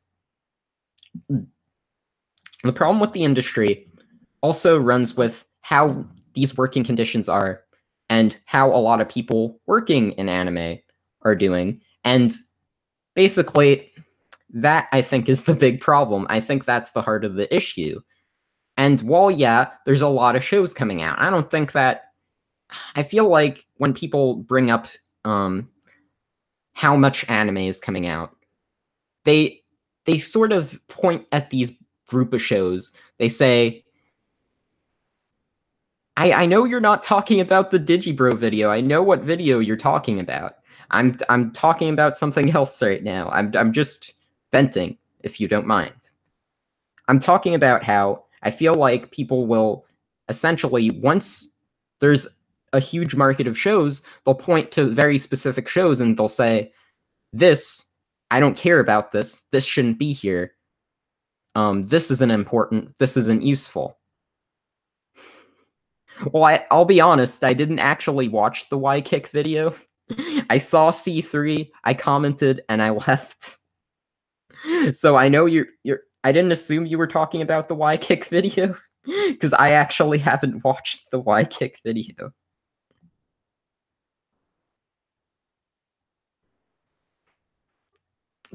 But yeah, in terms of Chinese funding, I think it's an interesting idea to see Chinese investors because they're willing to invest for the product. However, I'm not sure if Chinese investors having more control over the product, what that would do to the product. And I think that's a bit concerning. And I could understand why certain producers, they would want the control because they want to make the profit, right? However, I think still it would depend on what control, like what the control from the Chinese investors would entail. It's not me referencing a video, it's referencing discussions I've heard, like from other people. Because you have other people saying, this market's oversaturated, and they'll look to, they won't, it's not even a matter of them saying, like Digi said, oh, why don't we take these animators and push them somewhere else? It's not them saying that. What it's saying is, how about decreasing the workload for all these different studios, or like decreasing, all of these failing projects, and just instead, with that, have less projects, but more profitable ones. It's not even a matter of like taking these animators and pushing them somewhere else. They're not pushing the animators anywhere. They're just removing projects, which I don't really care for. Yeah, because when I was watching that Digibro video, that's exactly what I thought. That's exactly what I thought they were talking about. I thought they were like, why don't we take these animators and push them somewhere else? What are my thoughts on the Flying Colors Foundation? The Flying Colors Foundation, I think they went into like hiding. Didn't they?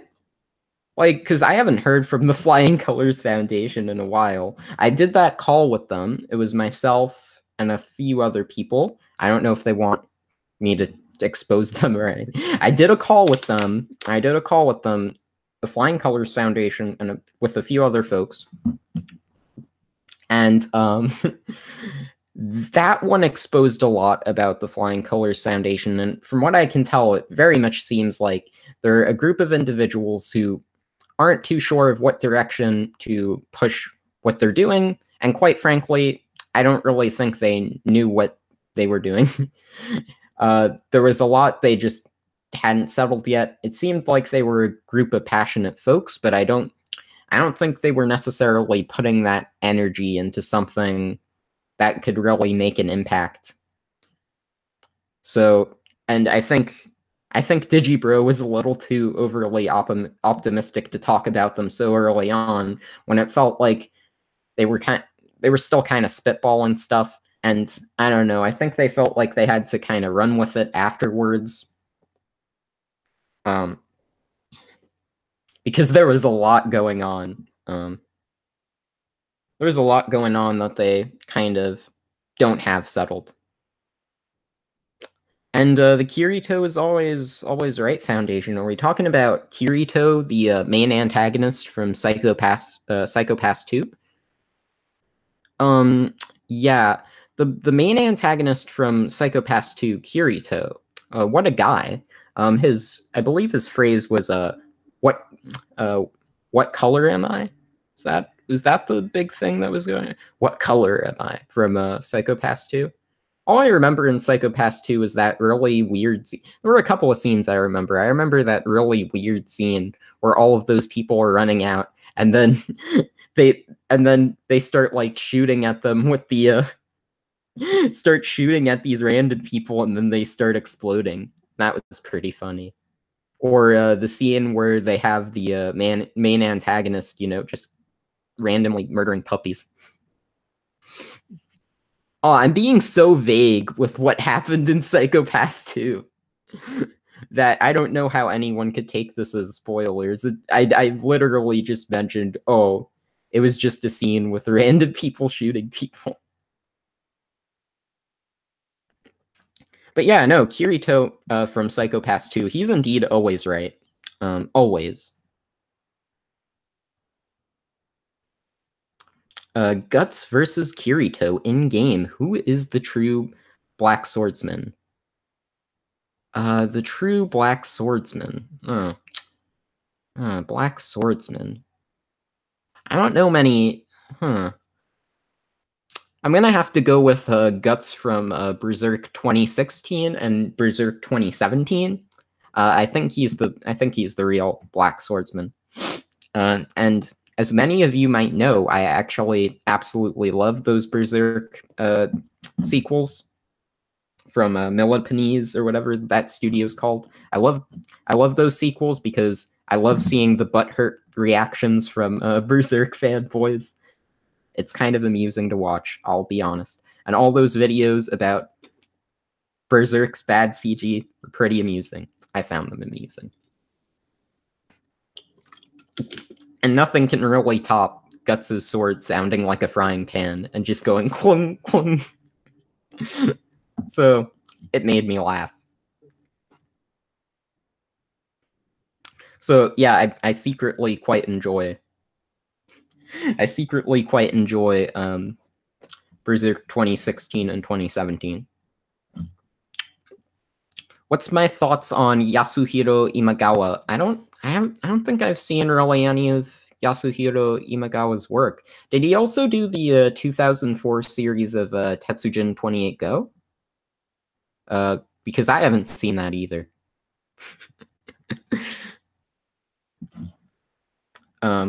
I guess he's pretty neat. Who's the best Ani-tuber? I made my list. The S rank was Mr. Anime. The A rank was PewDiePie. The B rank was Be the Beginning. The C rank was C Control.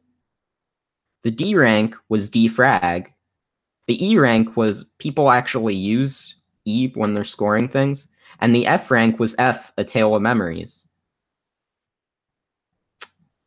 What is my first impression on the current season? It seems like an okay season to me. Has its mix of comfy shows, some cool shows, some bad shows.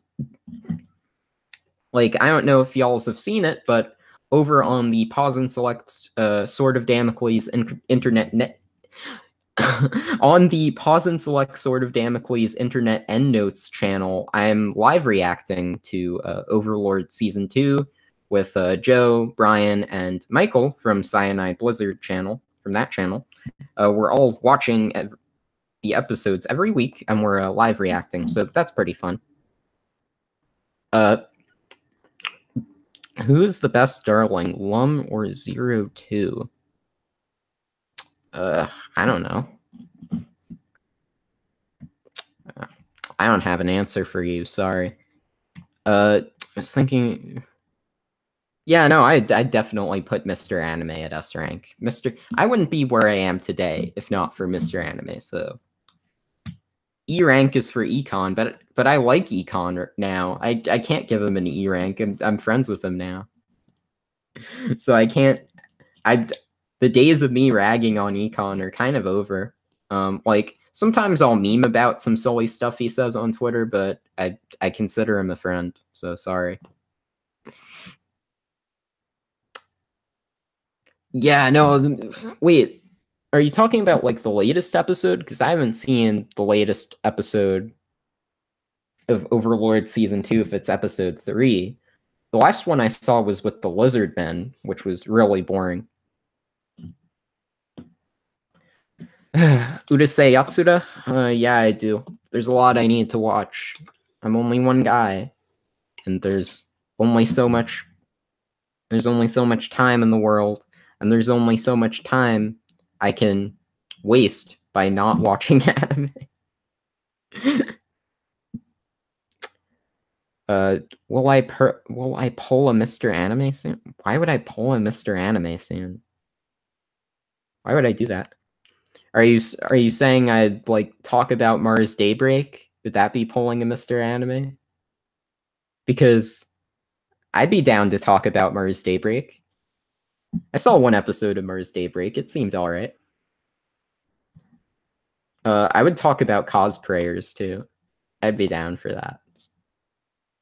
And Mr. Anime's, like, weird kind of like with Inuyasha. That's actually what kind of drew me to Mr. Anime, because he and I, we both have this weird kind of like towards Inuyasha, where it's like, why do we enjoy Inuyasha so much? I don't know, but that was how I was back in, I don't remember what year.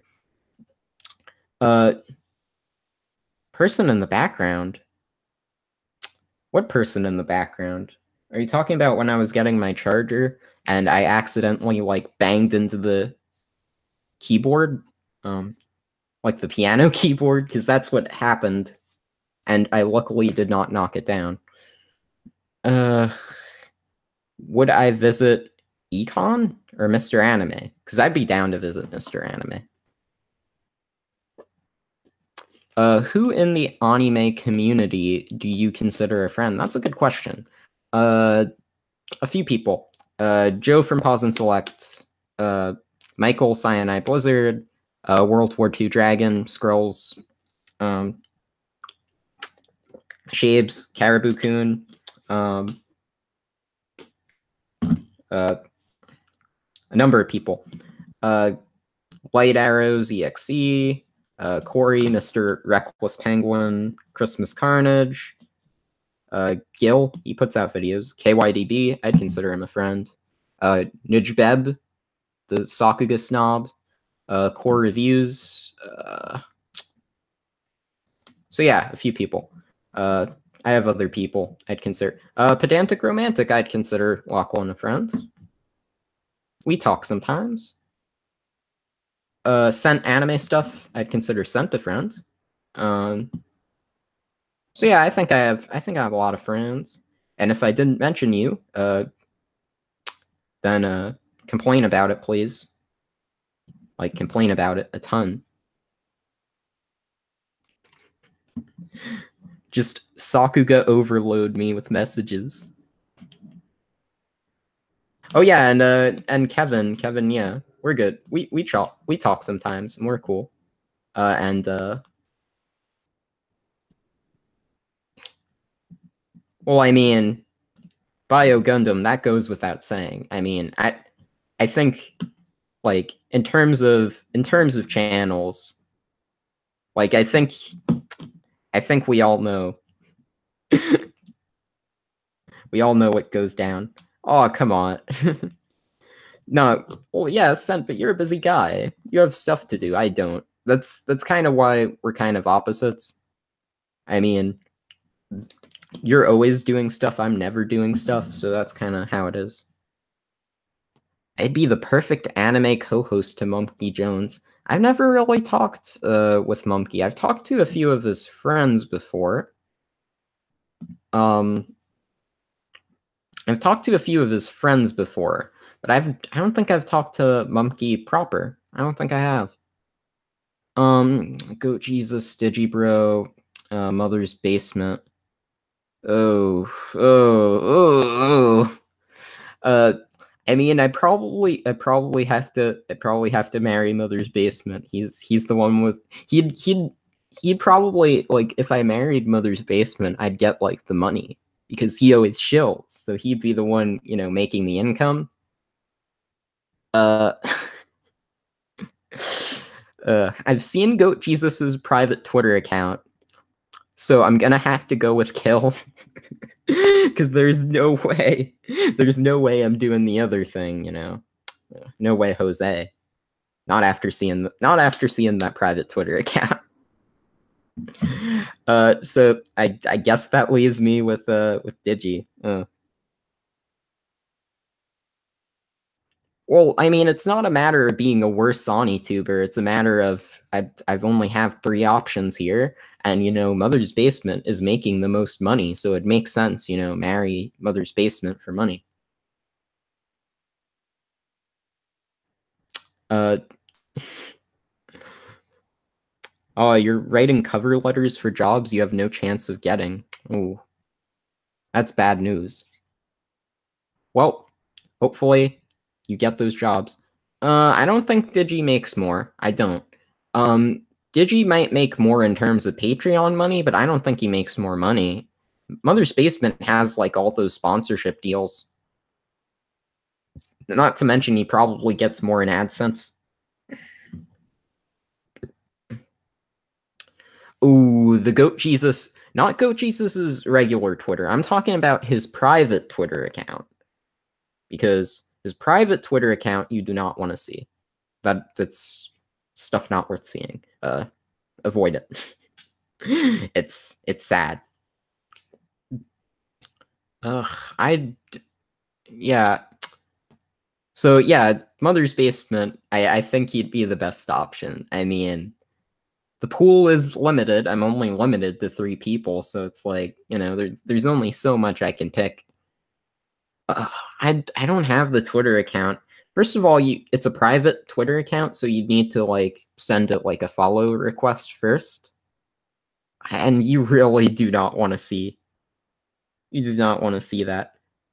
Who would you marry for love? I don't know. They're anime YouTubers, man. Like I did that podcast with Digi, and that was an alright time, but like I wouldn't do that for love, man. Like I feel like our principles in terms of like how we perceive criticism, like how we go about criticism in our work, is very different, because what Digi does is that he drops everything and I finish everything. So it's kind of the antithesis.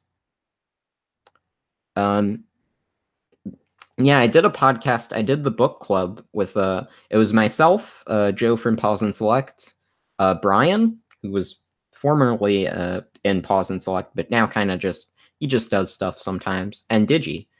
We talked about the book Anime from Akira to Howl's Moving Castle. So that was a good one. And by good one, I mean that podcast was a bit of a mess, but I had a fun time. If I had to kill one of my favorite anime characters, ooh, uh, Wolfstrain spoilers. That's all I'll be saying to that. Yeah. Or I'd kill any anime character that ends up dying in a show proper. Like maybe I'd kill. Ooh, the problem with these things is that then I need to start spoiling a bunch of shows. Who is the best female Ani-tuber? That's a good question. I don't know. That's a good question. I don't know. I don't have the answers.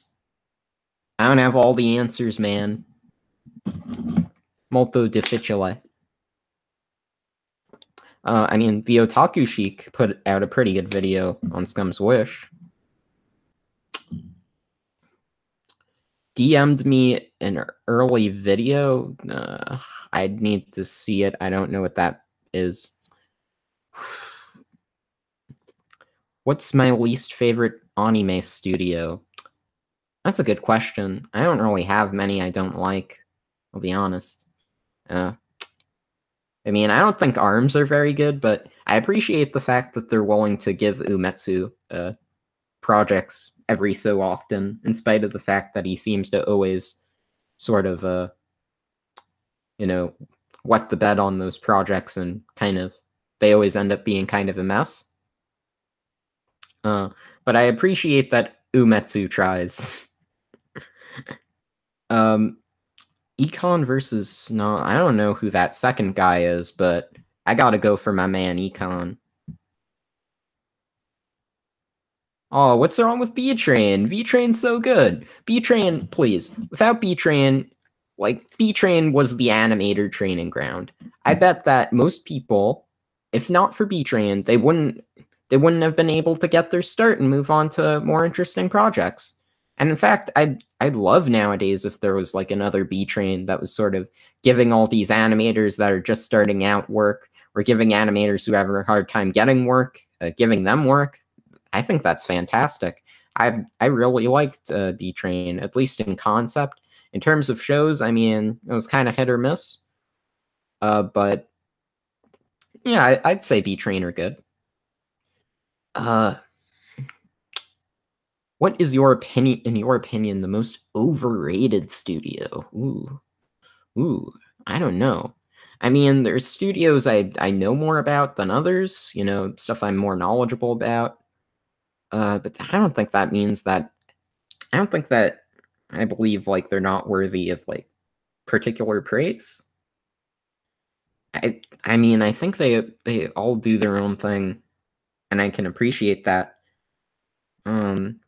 Maybe Artland, because I feel like people praise Artland for stuff like Legend of the Galactic Heroes, Macross, Mushishi, and those shows, but don't actually realize that most of Artland's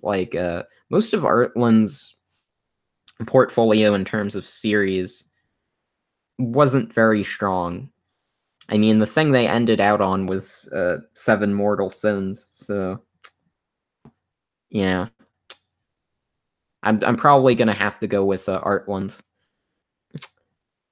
A few years back, I would have said Madhouse, but I think Madhouse are starting to get it back together again. I mean, they have Atsuko Ishizuka on a new show, and she's a great director. They have the Overlord director from Toei, who's not a very good director. So, I mean, you take what you can get.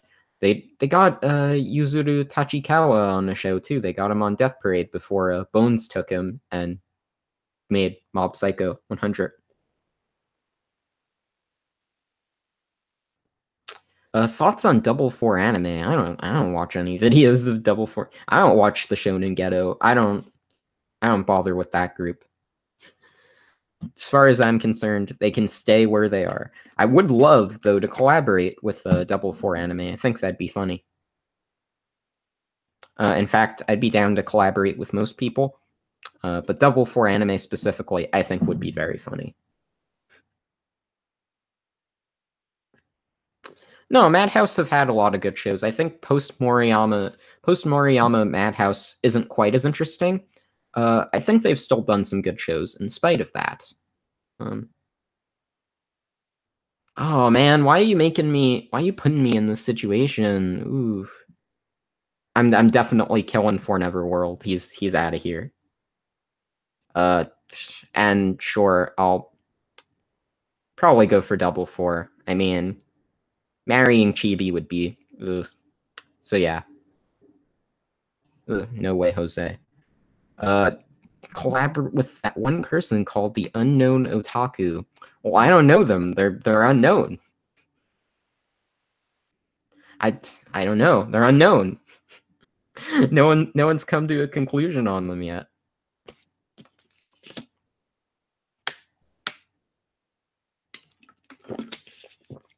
I'm really nursing this bottle of water here. I mean, there's so much water. Like, there's not a lot of water left, but it's been at like roughly the same level for like the last 10 minutes.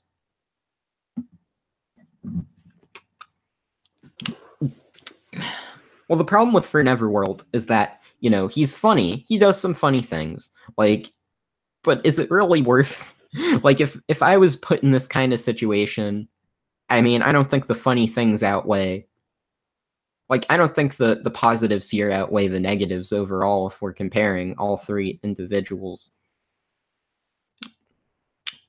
What is my favorite candle scent? I don't really smell candles. I don't partake in that kind of stuff. So I mean, there's this one area by my school that like has like it's this like specialty store. They have a series of specialty stores um all over that strip.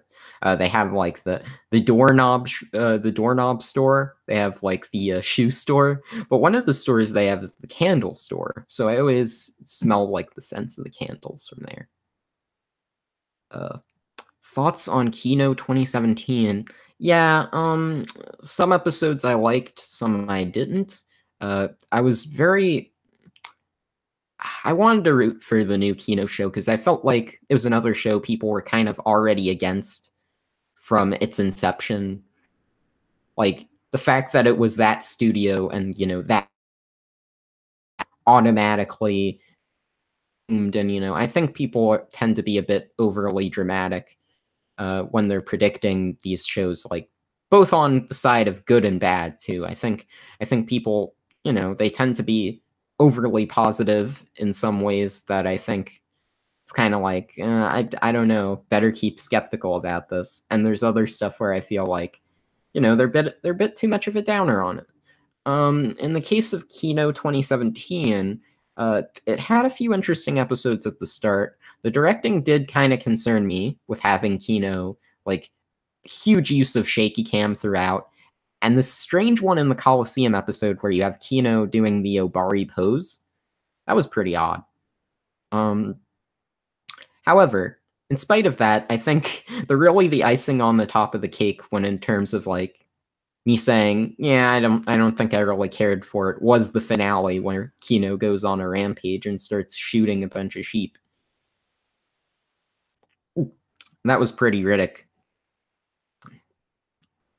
So yeah, I did watch the finale. It was pretty crazy. All right, thoughts on harem anime? So I like some of them. I don't like some of them. I have this incredible bias towards the early 2000s, but I think that if there's one thing I can't tolerate, it's early 2000s harem shows and their sense of comedy, like their sense of humor. Like the sense of humor in those shows is just so obnoxious and grating, in my opinion.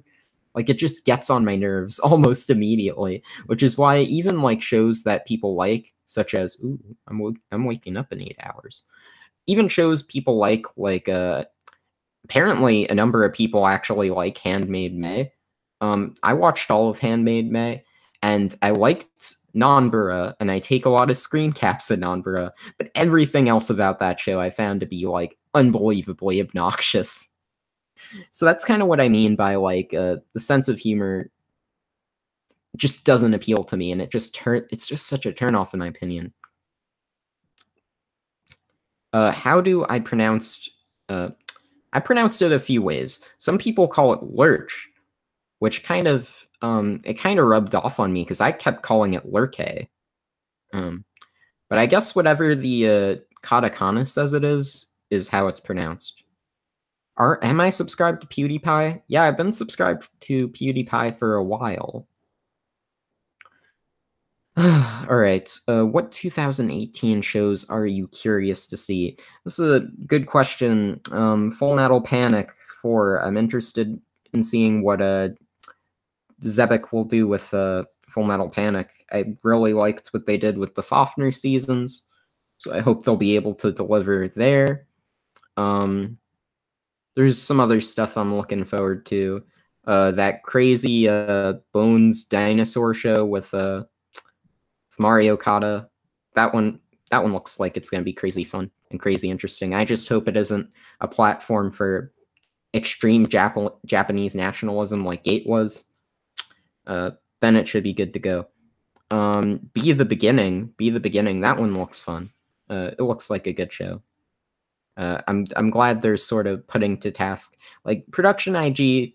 Hasn't really been on my good side as of late, but I'm holding out hope that Be the Beginning will end up being good.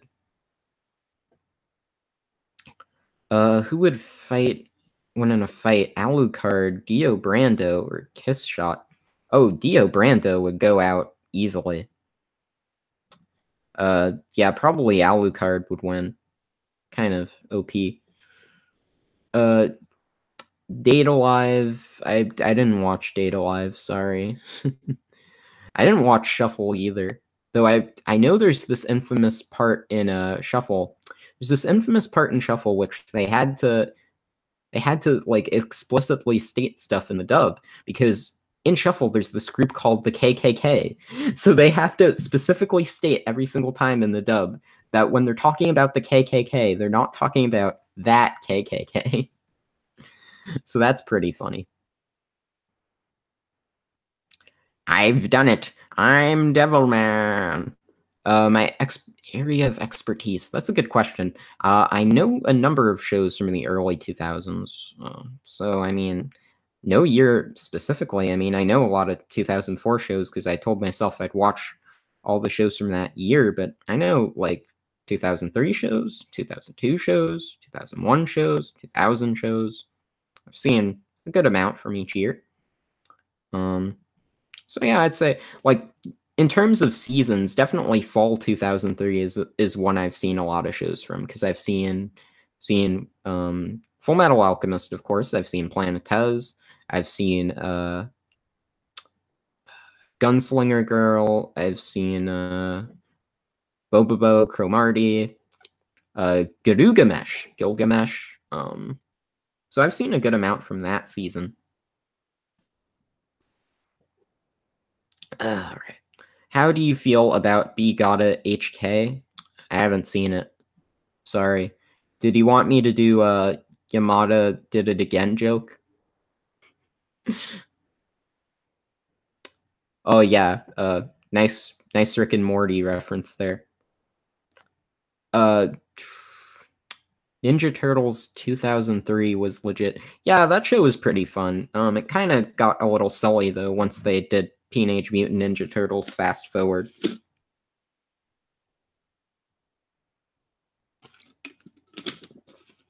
Great Teacher Onizuka is very underrated. Yeah, I've seen all of GTO. I marathoned that. Last year, I think. It's a pretty fun show. I don't know about underrated, but I enjoyed it. That was back in Piero's heyday, Studio Clown, back when they were getting all the good animators. Nowadays they kind of just you know, for Black Clover, the director's trying to get as many web gens as he can, but A1's taking all the web gens on him for Fate.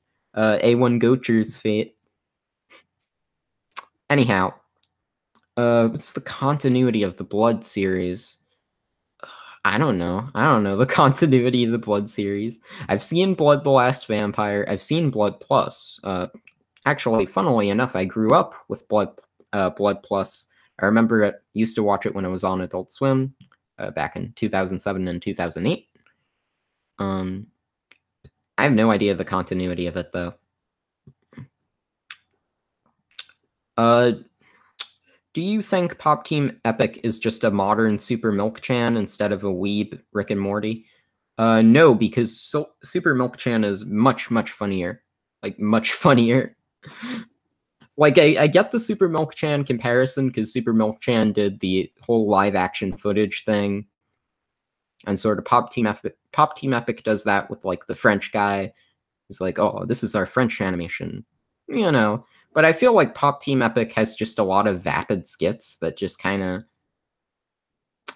they don't really do anything for me. There's usually one skit an episode of Pop Team Epic that, you know, gives me like a chuckle or two, but most of it I feel is just kind of vapid.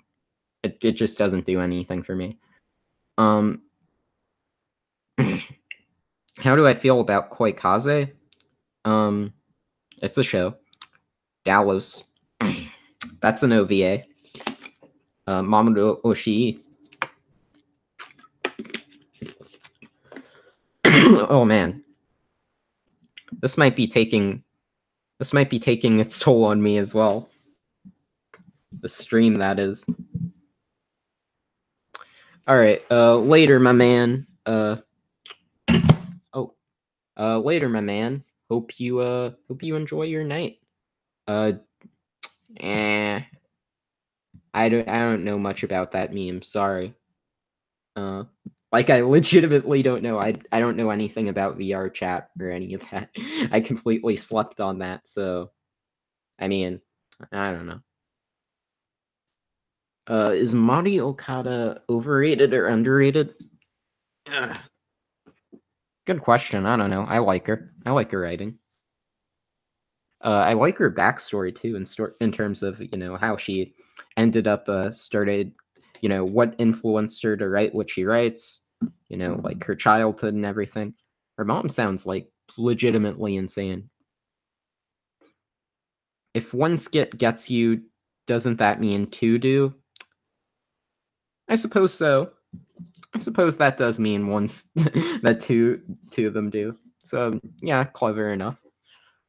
Will you do other in-depth reviews such as the Ergo Proxy series? I planned on it, but there's a reason I haven't put out stuff in a while, and it's because of two things, three things, four things. I'm lazy, got other stuff I'm doing, and a bunch of other reasons I don't remember. Can you name a series where the anime is better than the manga? Oh, yeah, I can. Full Metal Alchemist, Kekai Sensen, anime better than manga. Have I ever been picky about anime subs? As long as I can read them, as long as they're not like, I mean, I guess you can say I have been. I mean, I have some standards. I tried reading the Monkey Punch manga Katsudo Daishashin subs, but like those subs were so bad that even like the English parts, the parts in the show where the characters were speaking English, they got the English wrong on the English subtitles, and it was just like, now that's bad subs.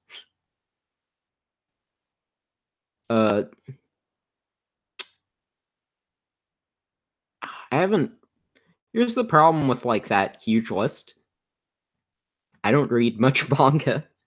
I think Bleach probably, yeah, I'd say Bleach, the anime, probably is better than the manga, because I don't think the manga had very good pacing. Like, usually, you know, people say, oh, like, you know, manga in general, you know, the pacing can be better because you can read at your own pace. I thought Bleach's manga just felt really slow, back when I read it. And the anime, I felt, for the most part, was well paced until it stopped being well paced. Once like all the crazy, first of all, once all the crazy stuff like the filler arcs came in, like that dreaded Bount arc.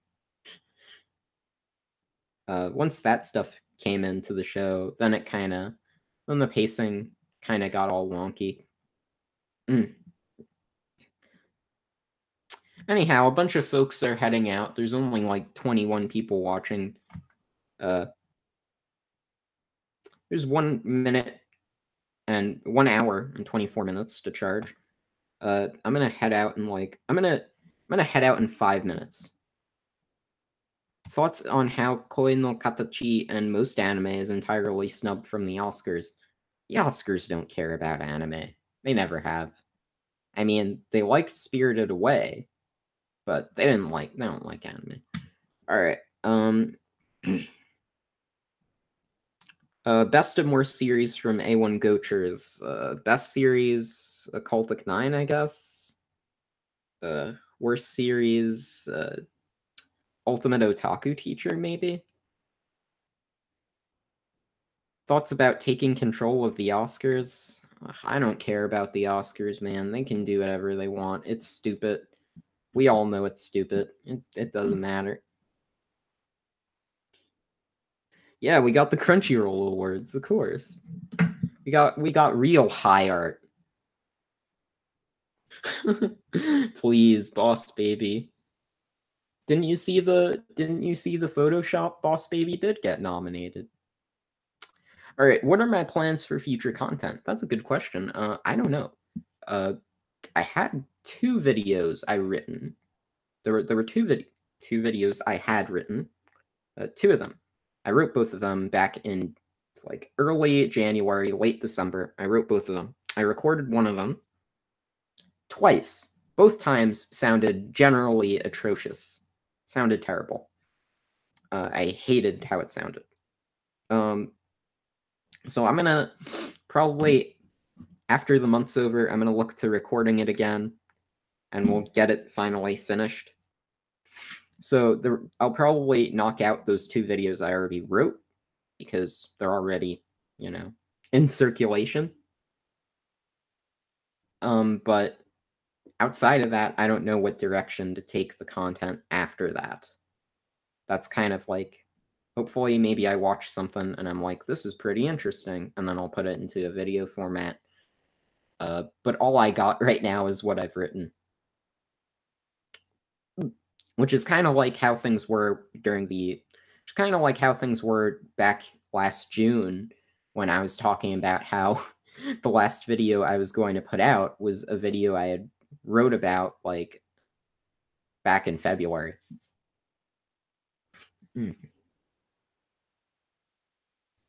Baby photos were photoshopped. Well, it's a good thing I don't look at them. Otherwise, I might be a bit concerned. I gotta say, I don't think I'm gonna finish this water by the end of the stream. We only got 2 minutes left, and I'm not chugging this thing.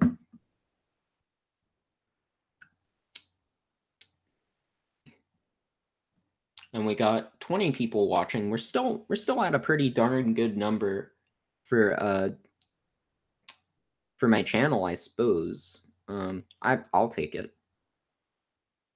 So we got, ooh, that's loud. So we got 1 minute left. So if you have anything to say, feel free to say it now. Or forever, I don't know.